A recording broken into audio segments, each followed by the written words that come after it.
It's actually quite remarkable that China's rise so far has been peaceful. People no longer look up to the United States as the natural global economic leader, because it's not anymore.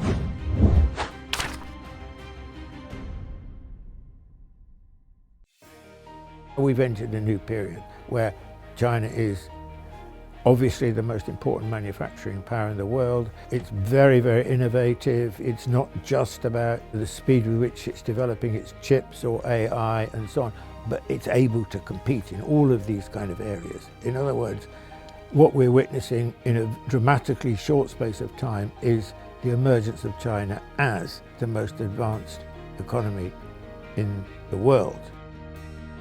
It's actually quite remarkable that China's rise so far has been peaceful. China has not fought any major war since 1979, 46 years ago. When you compare China's rise with other great powers, like for example the United States, you see this is quite remarkable. Now, what that does is it changes the global equation in the sense that people no longer look up to the United States as the natural global economic leader, because it's not anymore. And the idea that China is not innovative is absolutely crazy. China couldn't have increased its share of global manufacturing from 5% to 45% without having an incredible amount of innovation, certainly in manufacturing. And so I was, for example, when I was in Zhuhai, I went to visit probably the world's largest air conditioning factory run by a company called GREE, G-R-E-E.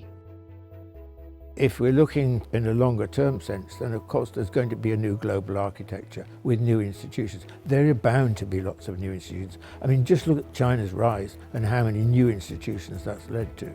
It's extraordinary, you know. Shanghai Cooperation Organization, Belt and Road. There are so many things that China's given rise to and so on. I'm sure there'll be a lot more over this period.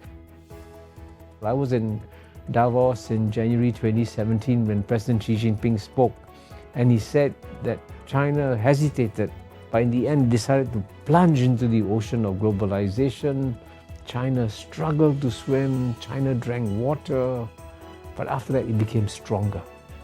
So the fact that China is persisting with globalization is, I think, a very positive development for the world, because that's what the world needs today.